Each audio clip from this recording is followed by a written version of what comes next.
Welcome to Sober Sunrise, a podcast bringing you AA speaker meetings with stories of experience, strength, and hope from around the world. We bring you several new speakers weekly, so be sure to subscribe. We hope to always remain an ad-free podcast, so if you'd like to help us remain self-supporting, please visit our website at sober-sunrise.com. Whether you join us in the morning or at night, there's nothing better than a sober sunrise. We hope that you enjoy today's speaker.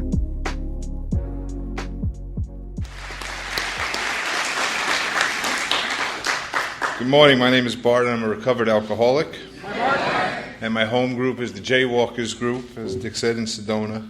And we meet on Wednesday nights at 6 o'clock. We are also a Big Book study group, very small group, about 20 members, and we can spend an entire hour on one paragraph. And that's the way we like to go through it. Crosstalk is encouraged at our meeting, and we do a lot of it. But we do it in a loving spirit. This is a very difficult thing for me to do. It doesn't come naturally, and it blows my mind that I get the opportunity to do this on an occasional basis and do service for Alcoholics Anonymous. And I'm very clear on why it happens, and it is because that in around June 12th of 1995, I started a journey that started with asking God to remove me of the bondage of self so that I could do His will and to take away my difficulties so that victory over that can bear witness to those I could help of His power, His love, and His way of life. And soon following after that, I asked Him if He would give me the strength to go out and do His bidding. And I meant that from the bottom of my heart. And I believe that's why I get to do this and I'm able to do this. So I want to thank all of you for participating in God's plan for us this morning in doing this. And I really want to thank the people that put this together and asked me to come here and took me out for an amazing dinner last night and some laughs and met new friends. You know, we're all family and friends. And I have to say, this is the third time that I've gotten to speak in this area, and it's my favorite place to come to speak. When they talk about, and I just heard it for the first time this weekend, Minnesota friendliness or something like that. Well, I'm an advocate for that. You guys hold true to that because I have always felt very comfortable and welcomed when I come to this area. And Dick has been an amazing host, and not only amazing host, but he's got a new job as a travel agent. Because I had no idea that my flight was canceled to leave at 7 o'clock tonight and that they changed it to 2 o'clock this afternoon. So I was going to hang around and hang out with you guys, and I got to rush right to the airport as soon as I'm done with the talk, so I apologize for that. You could thank the airlines for that, though. But Dick was the one that realized that, or I would have just been hanging around.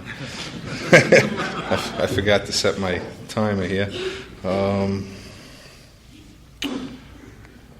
So I was, in case you didn't, I live in Sedona, Arizona, but I was born in New York City, and I've only been in Arizona for about 6 years now.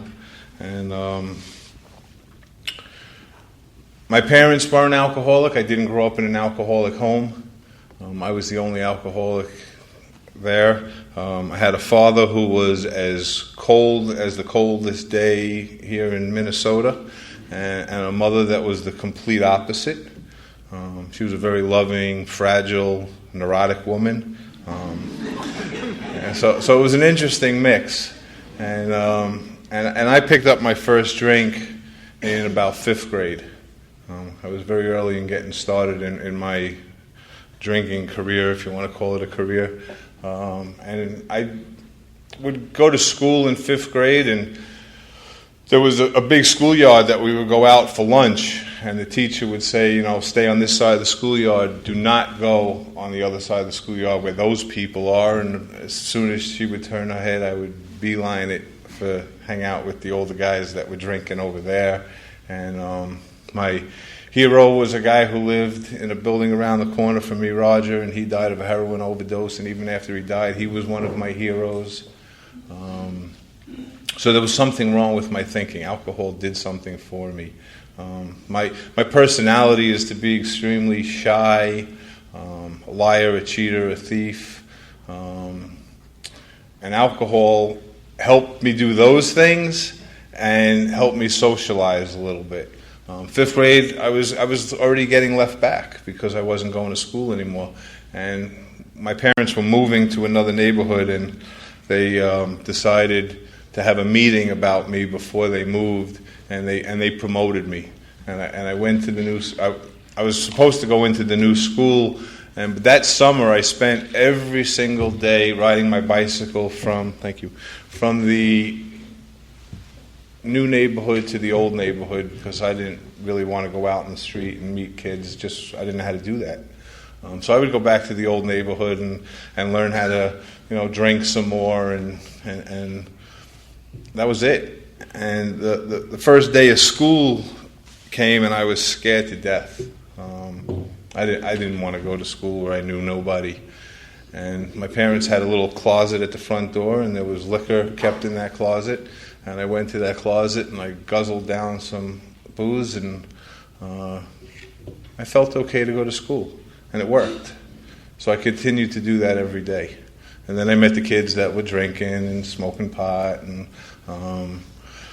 I did it very different than they did. And so I started getting in a lot of trouble. I started getting caught. I was keeping alcohol in my locker. I was getting caught doing things in the bathroom or behind the handball courts. And there was a woman who came from a program called Project 25, and she came every single week, one day a week, and I had to start going to see her instead of going to one particular class.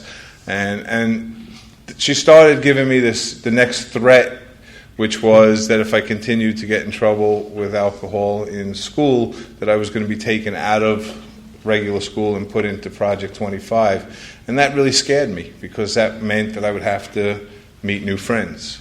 And I didn't want to do that. But I didn't want to quit drinking either, and I became a full-time student of Project 25. At Project 25, I'm really warm if you don't mind. At Project 25, they educated my family very well about, I continued to get into trouble, and they educated my family very well about not putting up with me. When I came home drunk and my family would try to reprimand me for that, things would start flying, furniture would fall down, or I would go and leave and live on the street and live in friends' garages or apartment building staircases so that I could drink, because that's really all I wanted to do. I found alcohol and I felt it worked for me, and I didn't want to give it up. So my parents provided a beautiful home, but I preferred to live elsewhere so that I can continue to drink. And then in New York there's something called a PINS petition, person in need of supervision, and they send you to the courts as a person in need of supervision, and judges started telling me where I had to live. And so I spent a lot of my youth in and out of juvenile detention centers, juvenile prisons, under the supervision of New York State. And I would get in a lot of trouble in those places.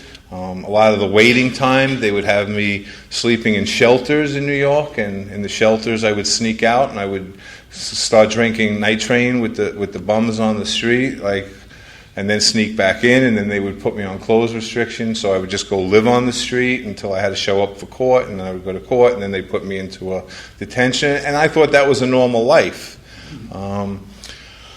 In 1977, 1978, I was away in a place upstate New York for 18 months. And at that place, the counselors there were telling me the same thing that every place that I went to that actually had counselors would tell me, that you seem like a good kid, and if you just didn't drink, you would be okay. And I wouldn't hear another word they said after that, because the only time that I felt okay was when I drank. So therefore, what they had to say to me had absolutely no depth and weight whatsoever. But I started thinking, being away for 18 months, and realizing that A lot of my friends are graduating. A lot of my friends, have regular girlfriends. A lot of my friends are working. They're living normal lives. They're home with their family for Christmas. They're celebrating their birthdays with their friends and family. They're having this normal life, and I'm not. And so I made a decision that when I got out of this place, I wasn't going to drink the way I was drinking. And I came home. And I went to the high school for the first day, and I was called out of the homeroom class, and I was called into the dean's office.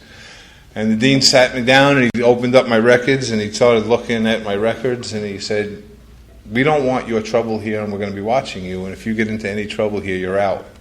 Well, I knew that I didn't want to drink the way I was drinking, but I didn't feel that I was going to be a saint, and I really hadn't had any real education since 5th grade because things started to go downhill from there with education from my drinking. So I got up and I walked out and I went home, and my parents had divorced by this time, and I went home, and my dad was a fairly successful businessman, and I asked my mother if she would call my father and if they would agree on signing me out of school and if I can go work for my father at one of his stores.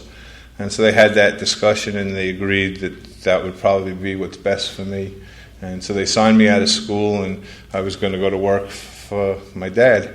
And the first day of work came, and it was a cold morning in October, the week of my birthday, and I woke up feeling like I had arrived. I'm going to be a working man. I'm finally going to make my family proud, because my whole family, really had no, I don't know if the word respect, but no hope for me. And I was going to change that.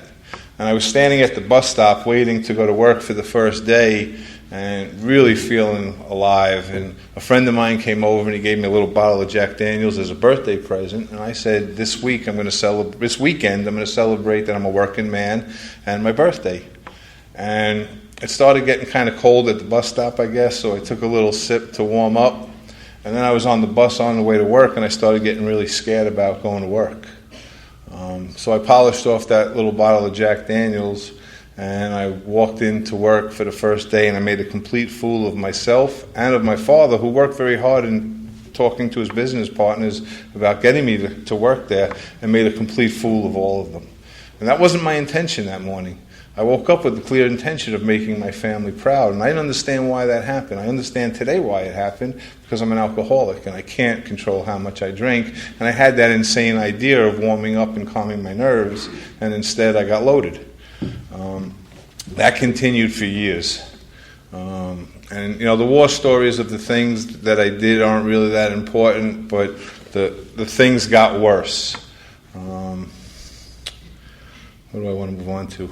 Many years later, another attempt of trying to get sober, I met a woman who was a detox nurse, and she was 10 years older than me. I met her out in California, and I decided to come back with her here and marry her, and I figured I'll marry to a detox nurse. This will work. That'll keep me sober. And needless to say, my sober date isn't, 1982 when I met her, so it didn't work. And she had a son that was 10 years, she was 10 years older than me. She had a son that was like 9 or 10 years younger than me. And that was an interesting relationship. If she was sitting in this room in the front row, I wouldn't recognize her today. I have no idea who that woman was. When I get into about the amends, it was an interesting amends there. So things still got a lot worse with that. I started hanging out with her friends. She wasn't allowed in the bar that we drank in. If she opened the door, I would throw her out immediately. And eventually we had gotten divorced. And then I was hanging out at a house that really nobody in the neighborhood would go anywhere near. They would cross the street before they walked near us. We all owned motorcycles. None of them ever left the garage because we were too busy drinking. So we owned bikes, but none of us rode them. And the house was owned by 4 brothers. And one of the brothers, Warren, he wasn't like coming out into the yard anymore and drinking with us. And so a bunch of guys would pull up every afternoon, and he'd go into the garage and get his bike, and he would take off with them. And one day I said, Warren, where you been going?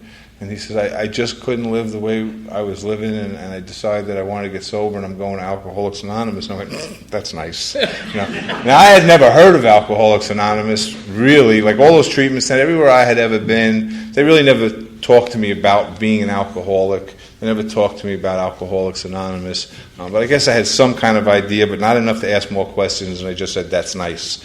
But eventually, sometime in 1987, I gave Warren a call and I said, I think I really want to go to one of those meetings you're going to. And he told me he was going to work and that he wasn't going to a meeting that night. And he told me where there was a meeting, and he said, if you go there, you'll see what it's all about and see if that's what you want to do. And people will be real friendly to you. Go ahead, you'll be okay, just go. So I was a mess. I mean, obviously, if I finally decided I wanted to go to Alcoholics Anonymous, I must be a real mess. So I went there, and I went there really early, and it was at a big school, and I got there real early, and I was just walking around the block. I parked my car, and I was walking around the school and around and around and around, and really thinking about, do I want to do this? And then it was getting close to the time, and I have no idea where the entrance is to get in for the meeting, and I'm just like, oh, maybe I won't find it, and that'll be all right. And a guy comes over to me at that timing, and he says, are you looking for the AA meeting? And I said, yes. And he said, follow me, I'm setting it up. So I followed him into the room, and I watched him setting up the chairs a little different and putting little signs up and pamphlets up. And he hands me this little blue card, and he says, do you want to read this? And I went, yeah, sure. So now lots of people are starting to walk into the room, so I was so glad I had this little blue card, because I'm just sitting there reading it and reading it and reading it, because I couldn't look anybody in the eye. And they opened up the meeting, and he opened up the meeting, and he said, and to read the closed statement, we have Bart. And I went, what? And my heart jumped out of my toes. I had no idea he gave me something to read out loud. I thought he was just being nice and saying, do you want to read this?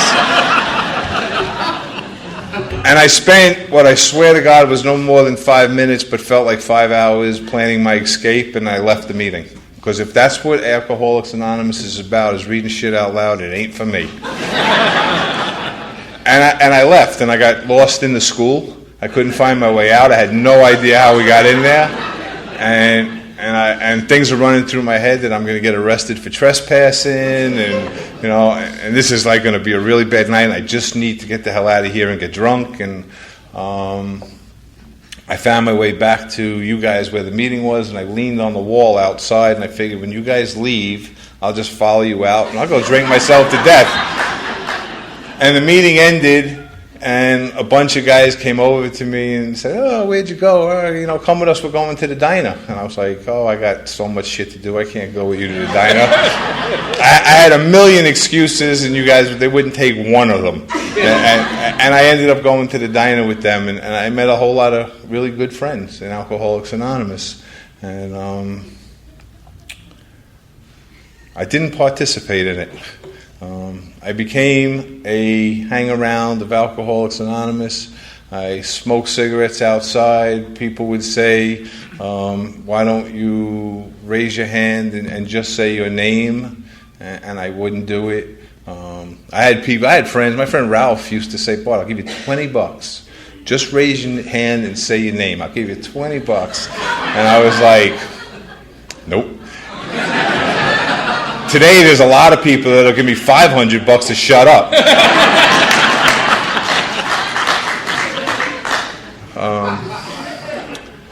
But I also couldn't get any better. I learned that sobriety is not my solution. Sobriety is my problem. I get worse, not better, when you take alcohol away from me. I ended up, in that dry time, I ended up marrying a wonderful woman and having a beautiful daughter and getting good jobs that I could actually keep because the bosses didn't suck anymore. And those things happen when you just don't drink. But inside I was dying, and I would have given anything to get drunk. And I would sneak little things, and still say I'm sober. She would smoke pot every once in a while, and And I would say, oh, let me give you a shotgun, and so I get a little buzzed and still say I'm sober, or I go into the supermarkets and empty all the nitrous cans and, all the whipped cream cans, and what's the harm in that, as long as I'm not drinking.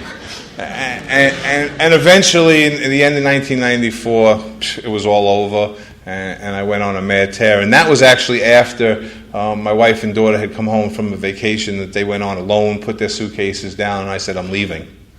And I ended that marriage. I didn't know how to keep anything that was good sober or not drinking, because I was so miserable with me when you took the alcohol away and replaced it with nothing. So I went out on that mad tear, and I don't know, I guess emotionally I hit a bottom of all bottoms, but it wasn't. I didn't get into the troubles that I had gotten into when I was younger. Some troubles, but not nearly what had happened in the past. So it wasn't that drove me back. I think I got a taste of what AA probably could be, and so it kind of ruined my drinking and stuff. But I couldn't live with it all without it. Was the bottom line. The book talks about that in A Vision for You, and that was my deal. I didn't know how to live with it or without it, and I was at the jumping off place, and I would try and come back, and people would say, if you just didn't drink, you'd be okay. And I'm like, man, I'm not drinking, and I'm not okay. So there's no truth to that, and a whole lot of these real catchy phrases in Alcoholics Anonymous that has absolutely nothing to do with our program. And if you're an alcoholic like me, what it actually does is drives you very close to suicide. Because I saw people that were getting better by just not drinking and going to meetings and putting the plug in the jug and calling their sponsor and saying, I'm having a rough day, I want to drink, and their sponsor talks to them and they just don't pick up a drink. And I'm like, I'm trying all this and it ain't working, I'm just getting worse. There's something else wrong with me. More than alcoholism, I might as well just blow my brains out because I'm never going to be able to live this life, this thing they call life. And in the midst of all of that, I got involved back in some outside issue that I go to another fellowship for as well. And I was at what's called the Bodega. It's like a Spanish deli in New York. And, there's nothing on the shelves that is not expired, but there's some stuff behind the counter that you can buy. And they didn't want to sell it to me. And I went absolutely ballistic.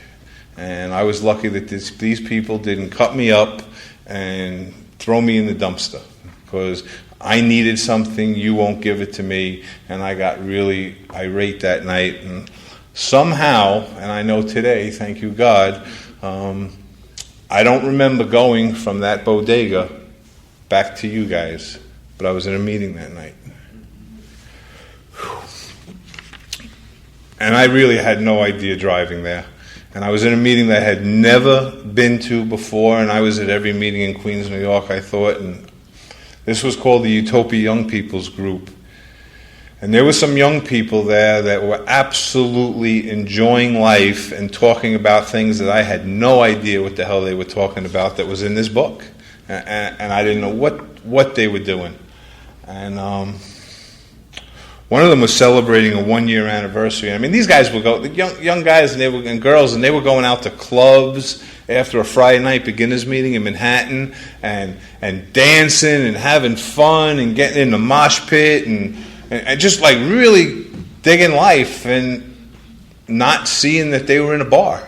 And I didn't get it. And of course, my mind was saying, they're just not alcoholic like I am. That's why they can do this. But that wasn't the truth, because one night Artie was celebrating his 1-year anniversary, and his sponsor, Eric, was speaking for him, and Eric was hysterical when he was describing what it was like. Very animated, rolling around on the floor, pretending to stretch for the phone, like when he was dialing 911 for himself. Then he started talking about being recovered and going anywhere where any other person can go without danger, and being happy, joyous, and free, and absolutely loving life, and the problem of alcoholism being removed. And the more he talked about that, the more my blood started boiling. And I turned around to Audie and I said, "That's your sponsor up there speaking, right?" And he said, "Yeah." And I said, "I think tonight you should find a new one." And he said, "Why?" And I said, "Because I am going to kill him." And Audie looked at me with a big grin on his face and he said, "I'm sure he would love to talk to you, Bart." And so after that meeting, I guess him and Audie had a little visit, and they discussed me going to talk to Eric. And Eric owned a little recovery store that sold coins and books and clocks and all kinds of recovery stuff. So he had a pretty free life to talk about recovery. So Audie had said, "Go see Eric tomorrow at his store." I said, "You got it. I'm going to kill him." And so I woke up real early that morning to go kill this man because I was still boiling. The nerve of him to lie to a bunch of people who are suffering and tell them that you can live this great life. He has no right doing this, and he needs to be, disposed of. So I pulled up across the street from his store, and he was standing outside waiting for me, and he saw me coming, so he went back in the store and went behind the counter, because he knew I was coming to kill him. He was warned, but he wanted to see me. And Eric spent no less than 2 hours talking about the war stories, talking about his alcoholism, talking about his alcoholic mind, talking about how bad he didn't want to drink, and he would drink. And I was going, shit, that's me. That's me. And after over 2 hours of him talking and me listening and identifying, I said, if you were really like that, how the hell can you be talking about life being so good today? And he said, I'm glad you finally asked. He said, if you follow the directions that are in the first 164 pages of our big book and live it as a way of life and be willing to give it back to others, you could have the same freedom I talk about. And I said, you know what? I have pretty much a 5th grade education. I've never read a book in my life. I heard that's really shitty reading, and I guess I'm doomed, thanks anyway, and I started to leave. And he came really quickly around that counter and he grabbed me at the shoulder and he said, I'll tell you what, I'll read that book to you. The only stupid question you can have is the one you don't ask. Let's go through it together. And I said, deal. And I started to learn about what you meant when you said, don't pick up the first drink, you won't get drunk. I thought you were just being a bunch of wise guys. I had no idea about the physical allergy. And it made a lot of sense. From that first time going to work for the first day to hundreds of other times that I wanted to control my drinking and couldn't. Because I really did want to not be a drunk. I really liked drinking, but I didn't want to be a drunk. So I would try to control it, and I didn't understand why I couldn't, and that doctor's opinion really explained it well. More About Alcoholism was the first time, reading that chapter was the first time I cried in front of another man. Talking about the alcoholic mind. Talking about not being able to play back the old tapes. Talking about, not having the force. I understand. I came in here. We Agnostics was also a great chapter for me because I came in here not believing in God, and I would have fought you tooth and nail that there is no God. And I would have even went to fists with you over it because I just didn't believe it, and I thought you were a fool if you believed it.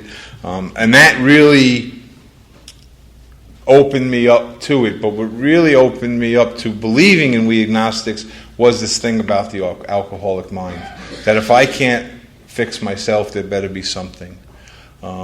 Because I understand today what it's like to bang my head against the wall, to crawl into a corner and cry and say, I can't live like this anymore, to want to not drink with every single fiber of my existence and yet find myself drinking.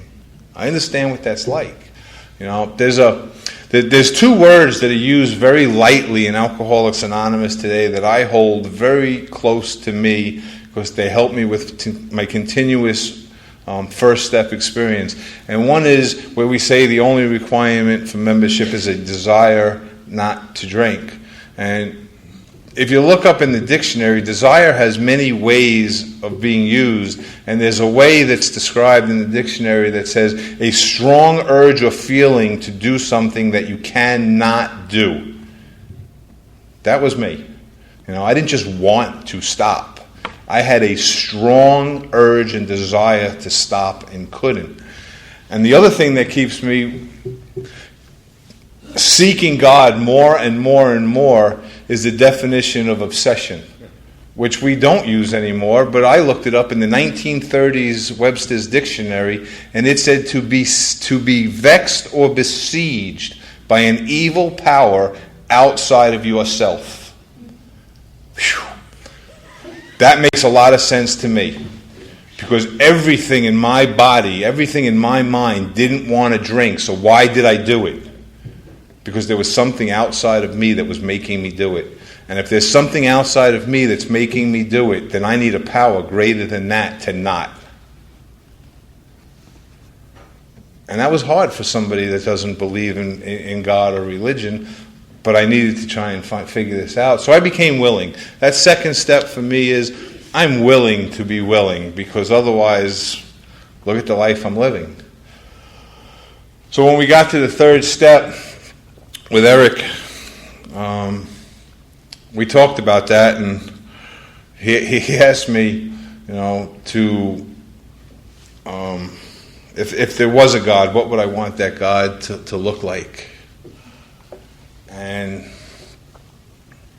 I wanted to impress him, so I said, God is love.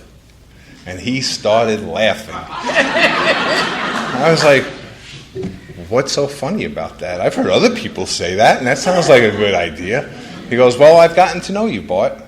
And you're married and separated from your wife. You're living with this little girl that's 10 years younger than you. And you're sleeping with a girl who's 12-stepping you, and you're in love with all of them. If your definition of love is that, you better find some other God. So I said, well, then I don't know. He said, perfect. God as you understand them, and you don't know what that is. And that's where I started. God as I understand them, and I don't understand them. And I got to tell you, next month I'll be 20 years sober, and I still don't understand God. But God is everything to me. I love God. I know God loves me. I believe He is in everything, and how could I understand that ever? But that's where I started. God as I understand them, and I don't. And we said that third step prayer, and I said it with meaning it with everything. If God removes, if there is a God and God removes these problems from me, you bet I will bear witness of His love, His power, and His way of life. If it works, and I don't believe it's going to work, but if it works, I will absolutely spend my life bearing witness. And we got down and we said that prayer. And we stayed quiet for a little while, and he handed me a pen and a paper, and he said, write everybody that pisses you off. He says, as a matter of fact, just write everybody you know, and then we'll figure out why they piss you off.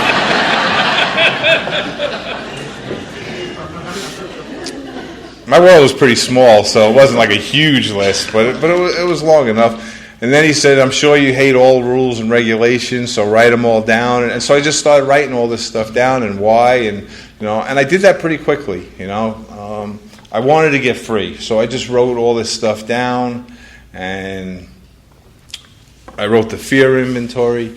And it was amazing how I thought I had absolutely no fears. Like I thought I was this tough guy who had no fear.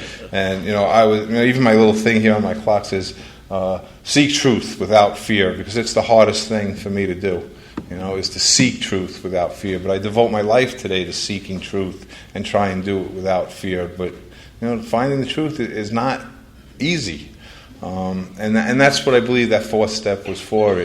It showed me a lot of truth. It showed me that I wasn't God, even though I didn't think I was. I acted as if I did. But it showed me what God was. It showed me that there really is a God. As I boiled down, as I said, I'm afraid of this. And he said, well, why are you afraid of that? What are you afraid will happen? And I came up with another fear. And he said, well, why are you afraid of that? And I boiled down these fears, and I had millions of fears. And today, when I write inventory, because I am a step worker, and I do a lot of inventories. I can't stay sober on the one that I did 20 years ago because I want to keep getting freer.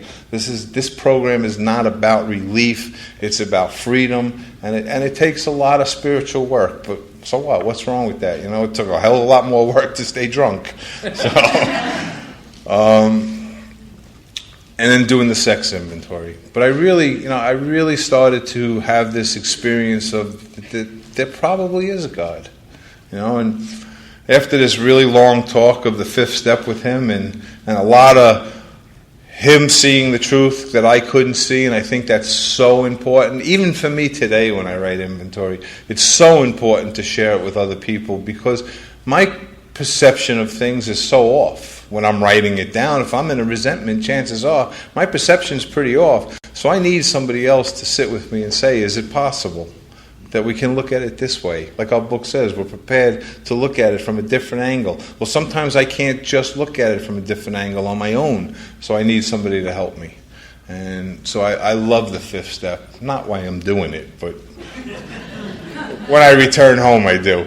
And then, returning home and thanking God from the bottom of our heart that we know him better. You read that in words, you go, I just wrote a whole thing about myself. How the hell am I going to know God better? But when you go home and you experience it, I know for me and for tons of people that I've worked with, it's the experience that we have, that we don't get to know ourselves better. Shit, I knew myself, liar, cheater, thief, drunk, junkie. I didn't need to write an inventory to know that. I got to know God better, and that was important. And the first time I went through the steps, the sixth step was really easy. My life is a mess. There's nothing good about me. God, you could have all of me, whatever good there is and bad, and it was interesting because I didn't leave him much to work with. I really destroyed my life, and it's amazing the life that God has given me, even though I didn't leave him much left to work with, and I've got a very rich life today. So it says a lot for Alcoholics Anonymous because I was a very low bottom, and if I have this rich life, anybody in here could have it. But the sixth step, I was all of it, and I had some tangible stuff to offer him in that seventh step. That's what that fourth, it's amazing how the third through seventh step works. A decision to get rid of the garbage in our life, but I don't know what it is, so I'll write some inventory and share it with somebody else to discover what it is, and then I have some tangible stuff to say, here it is, God, this is what's not working for me. Take it away. And I was willing to go out and make all those amends, and I didn't know how, and I asked God for help, and I started hearing some really strange sounds. Me knocking on people's doors, saying, I'm here to set wrong some rights. Some right, some wrongs. Old habits are hard to die.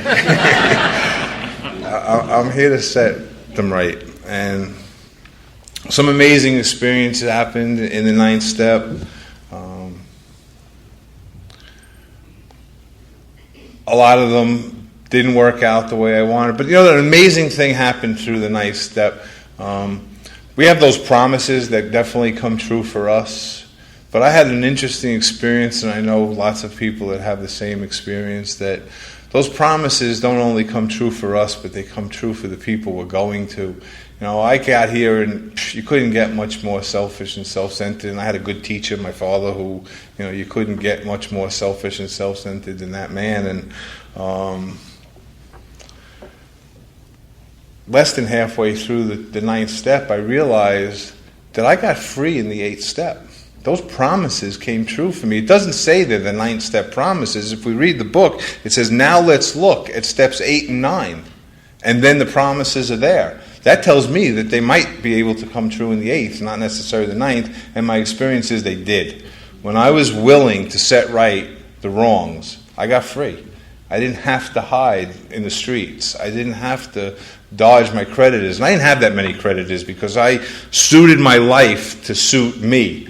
So if I had no money, but I needed to do what I needed to do, I just lived in the streets. So I didn't have to owe anybody any money. If I had a little bit of money and I was working and I could afford to live somewhere, then I would get a little shitty apartment and still have enough money to do. So I didn't have like those kind of financial amends, and I never really worked honestly, so I didn't have any taxes that I needed to pay.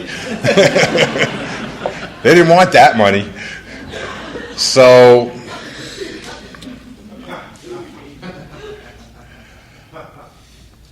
but I had a lot of people that I really hurt. And to go to them, it just started feeling wrong to me to go to them after I had hurt them horribly so that I could feel better. This shift happened that I realized I need to go to them so they can feel better. And I watched that start happening. There was a girl when we were young that I was horrible to, and she had that, I guess now I know today she had like that bad boy thing where, like she was a good girl but loved me. And I'd get locked up and she'd come visit me and I'd get out and abuse her again. And I saw her in the street one day. She had gotten married, changed her name. There was no way that I was going to be able to find her, I didn't think. And so she was on that, I'm willing if God ever puts her in my life. And I was actually working in a store. And she came walking into the store one day and I recognized her immediately. My heart dropped. She was walking with her little son, and I was like, "Oh shit, what do I do now?" I didn't know how to approach this one because I developed a conscience, which I never had. And Alcoholics Anonymous gave me this conscience, and I ran out of the store and stopped in my tracks and said, "God help me. What do I do here? You're giving me an opportunity here, and I'm running. What do I do?" And he said, "Go back in there, set it right." And I did, and I started to talk to her, and she started laughing, and she goes, "You may have been the first dirtbag, but you weren't the last. Don't worry about it." But then she also said, "But I do have to tell you that not all the time, but pretty often, you pop into my mind, whatever happened to Bart? Is he alive? Is he like locked up somewhere for the rest of his life? Whatever happened to him? I don't ever have to wonder that anymore." That's setting people free, My father was a really interesting amends. I had taken my wife to the Bahamas, my second wife, and we left my daughter, who was a young child, with my mother in Florida so that we can go have a trip in the Bahamas. And this was like I think about a year, just over a year sober. And when we were in the Bahamas, my plan was that both of my parents, who were divorced, both lived in Florida, that when we got back to Florida, we were going to be staying there a while, that it's time to make the amends to them. Because I had to do it in person. I couldn't do it over the phone. This was the first opportunity I was going to be in the same state as them. And while we were in the Bahamas, I got a phone call that my mom had died of a massive heart attack. And she was like in her early 50s. And my daughter was with her. And so I blew that amends. And my father was a man who I couldn't stand. I mean, my father was a man who left me and my mother, who the day he walked out for good, all he said was, "Son, grab my suitcase and bring it to the car." I'm like, "Dad, you're leaving, and that's what you're asking me to do, He had some money, and I would go to his house to visit, and he would show the slideshows of the places that he traveled the world with his girlfriend to see. Why me and my mom had a bookmaker working at the house so we could pay bills, Like, that's who he was.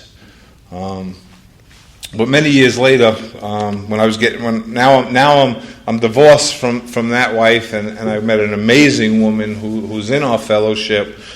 She's got 28 years sober and has the same passion for this program as I do.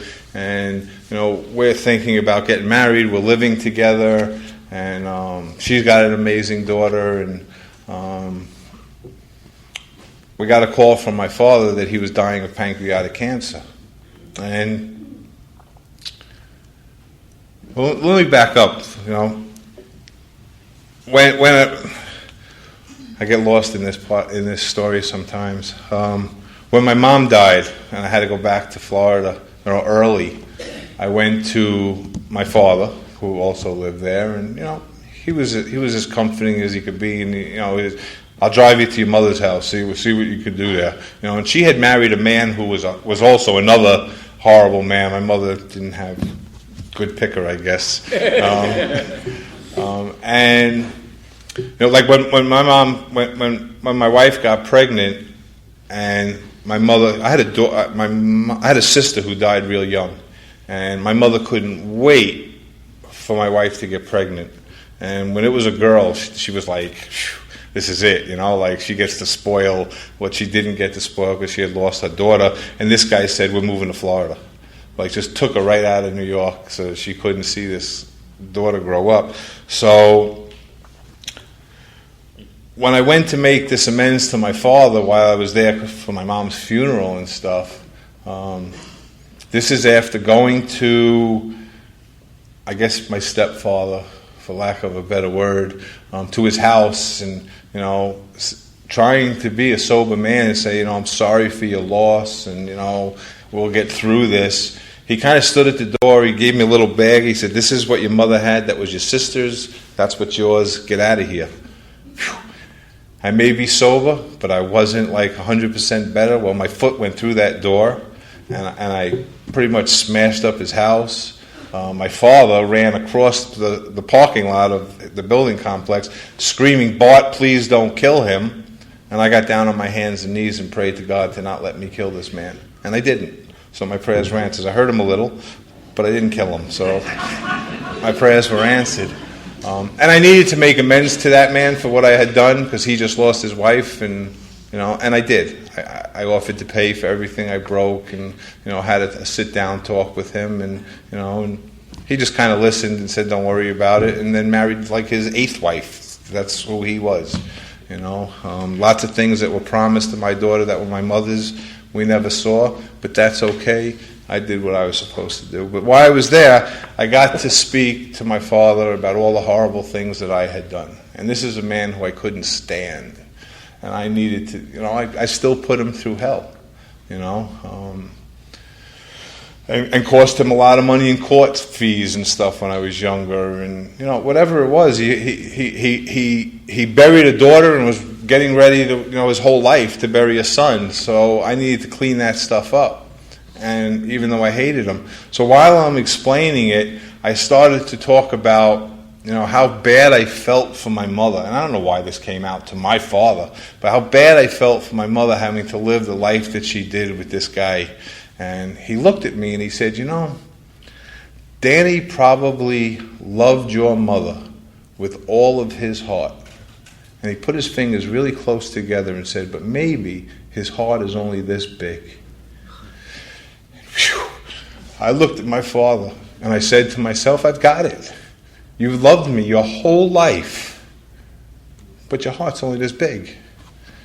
I knew he was never capable of being the father I wanted to have. And from that day on, I called him on a regular basis and I said, hey, Dad, I'm doing good. So he didn't get the call. He didn't think it was a call like, Dad, can you bail me out? Or it was, hey, Dad, I'm doing good. How are you? And then listen to him talk about himself for an hour or two. And never ask how I'm doing, how's his granddaughter, nothing, ever. But that was okay. I was the son that God intended me to be, whether he could be a good father or not. So when we got the call that he was dying of pancreatic, I really hope that you're clapping for God, because that's who did that, honestly.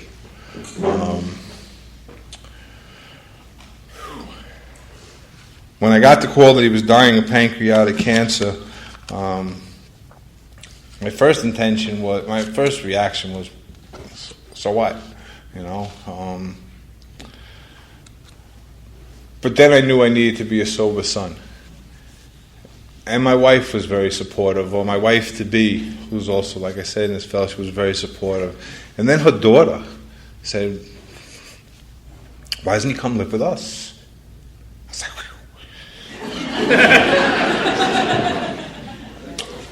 so we were still living in New York, and I went there and we discussed that, and he agreed to come live with us.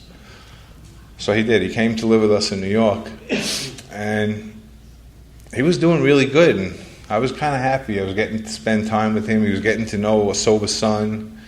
He had the opportunity to get to know what I hoped he had the opportunity to get to know his granddaughter and the woman that I was going to spend the rest of my life with. And he came down the stairs one day and he said, I'm feeling really good. I don't feel sick at all. So I'm going to go back to Florida and I'll give you a call when I feel sick. I said, typical of you, Dad. But I couldn't help it. I got quiet and I asked God what to do because I really wanted to just wring his neck. And I said, God, what do I do with this situation? And it was as clear as day. The man's dying and he's got no God in his life. It's your job to try. Right? It says we bear witness to everybody, not just alcoholics. So I said, Dad, is it possible? Good words I was taught, is it possible, right? Is it possible that God is giving you some healthy time so you can get to know your sober son, your granddaughter who loves you to death and doesn't even know you, and the woman I'm going to spend the rest of my life with? And he said, I got to go pack. So he was. So he went home, and we went upstairs and packed, went back to Florida. Now we had bought a house in Arizona. I'm going on with my life. This is the way the man wants to live. I'm there for you, but I'm going on with my life. And when he got sick, we were moving to Arizona, so we got him to New York and packed him and brought him to Arizona with us. He got really deathly ill on the plane and went directly off the plane into hospice for a week, in the hospital a week at our house, and he was gone. I did what I could because you people taught me how to depend on God and be a sober son, and I understand today that there's no resentment for who he was. He just had a heart that big, and I try to, I know that I got here to you people with a heart this big, but with God it can grow. And mine keeps stretching more and more, and I learn how to do this love thing. I'm not great at it. What's the word? I'm not intimate. That's my wife's biggest complaint. I just don't know how to do it, but I ask God to help me with it, and I know someday maybe He will. I do the best I can, with what I've got, and I let God use what I've left Him. I have so many more amazing amends stories, and of course there's ones that, like my first wife was just like, just stay the hell away from. And her son I got to make an amazing amends to, and we were Facebook friends, I was abusive to that kid, and it's not like that, but his mom was very clear, just stay the hell out of my life.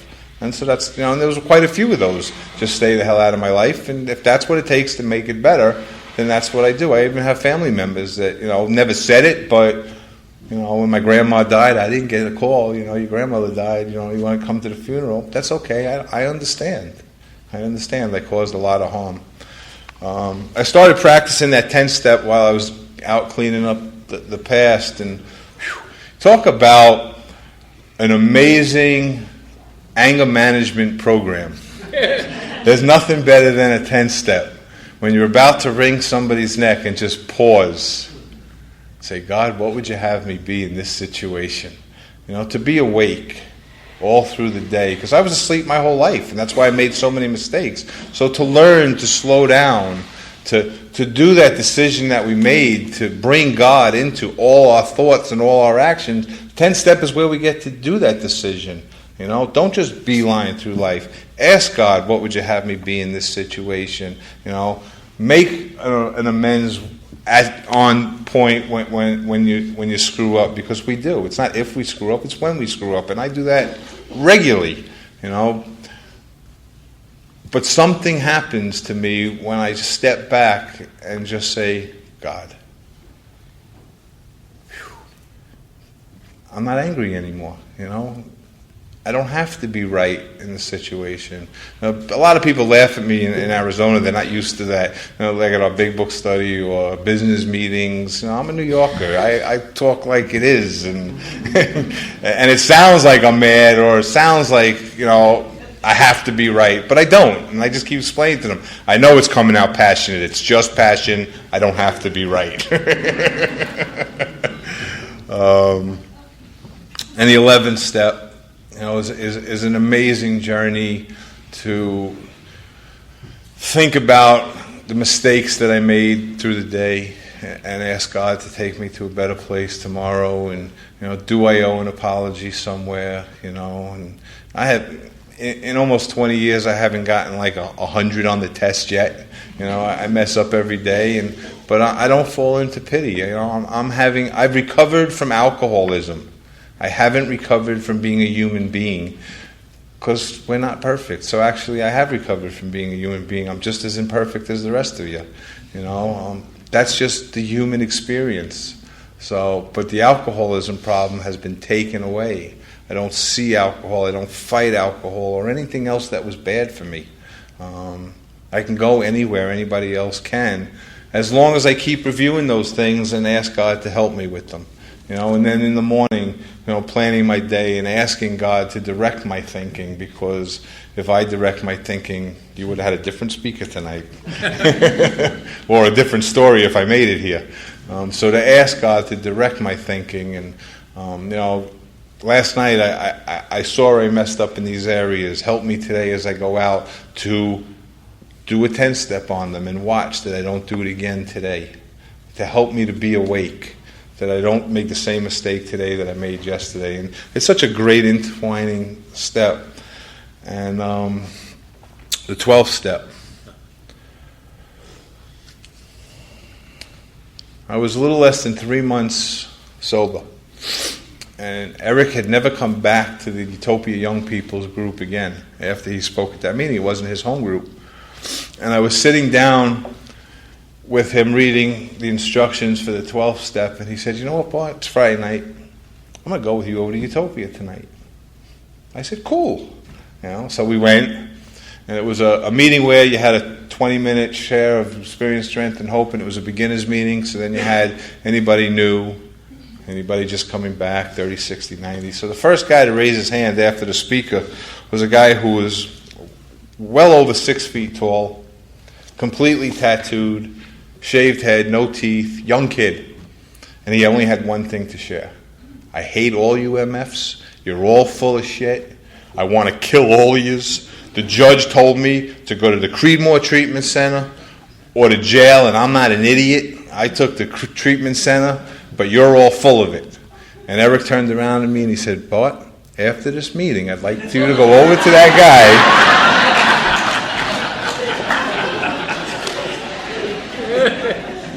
And I said, "What the hell do I got to offer that guy?" I wasn't scared of the way he looked or what he had to say. What I was scared of is, what can I possibly do for him? What can I possibly do for him? And Eric opened up to a vision for you. And he opened up to where it talks about you're one man with this book in your hand, and you've just tapped into a power greater than yourself. It's been 3 months, and I loved being sober. Or almost 3 months, and I loved being sober. All these promises had come true. Maybe that one's true too. So I said, "God, what do we do here?" And the thought came that when everybody closes up to do the closing prayer, go outside to the van and wait for him. Guess what? He didn't want to pray either. So it was just me and him. And I said, "God, what do I say?" And I said, "You're over at the Creedmoor Rehab. They got Visitors Day on Sunday, right?" And he said, "Yeah." I said, "How'd you like a visitor?" He said, "For what?" I said, "Well, and I started to talk about me and how I had been in places like that. And I said, and I found a solution to it. My life was pretty good. He said, "You can come visit me if you bring me a sandwich every Sunday." And I said, "You got it." And I showed up every Sunday with a sandwich and my Big Book.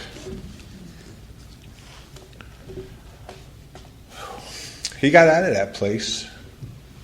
And he had a girlfriend. And I can't remember, and I always try to remember your hobby, it's not really important. He had a girlfriend that was living either in Pennsylvania or Ohio on the street, still in active addiction, and a kid there in foster care.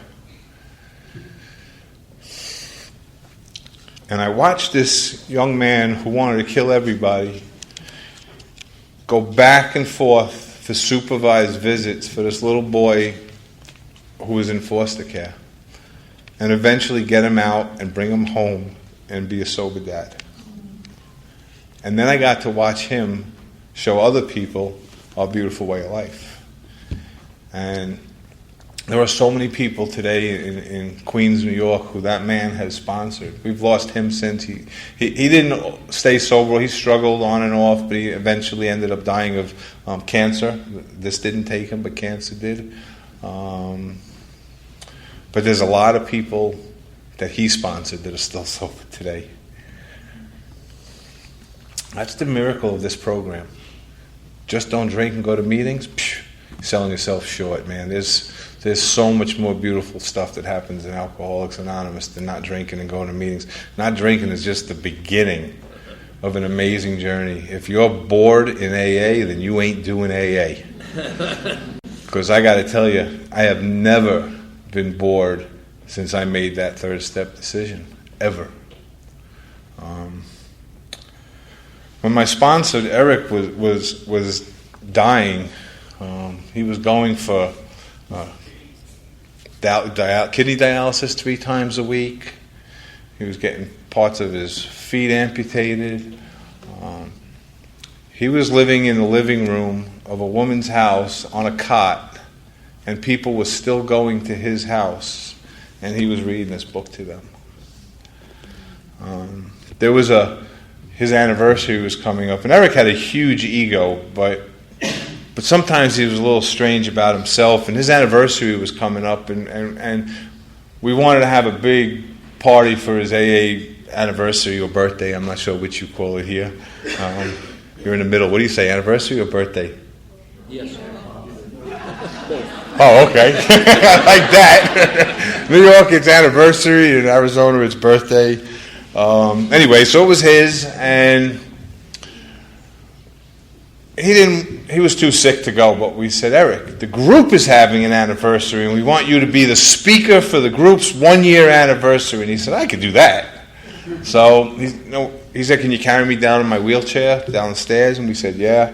And we got him there. And our friend Louise started the meeting by saying, the room was packed. Could everybody that's been sponsored by Eric please stand up? A bunch of us stood up. He said, remain standing. Can everybody who's been sponsored by the people who just stood up, please stand up? And a bunch of people stood up. And he continued to do that until almost everybody in the room was standing. Where did it all start? From one person, Eric. Every one of us in this room can be Bill Wilson or Dr. Bob. Build the fellowship you crave by carrying this message. It just starts with one drunk and a message. My heroes are different today. It's not Roger and the kids that were the older kids that were on the other side of the schoolyard. Today, my heroes are Eric, who was carrying the message when he was dying. My grand sponsor Don Pritz, who carried the message to the day he died. He spoke, and he knew he was going home that night to die, but had a speaking commitment in Colorado, and went and spoke and carried that message. And you people who come out on a morning and are willing to listen to a message so that you can carry one. Those are my heroes today. So God bless you and thank you so much. Thank you for listening to Sober Sunrise. If you enjoyed today's episode, please give it a thumbs up as it will help share the message. Until next time, have a great day.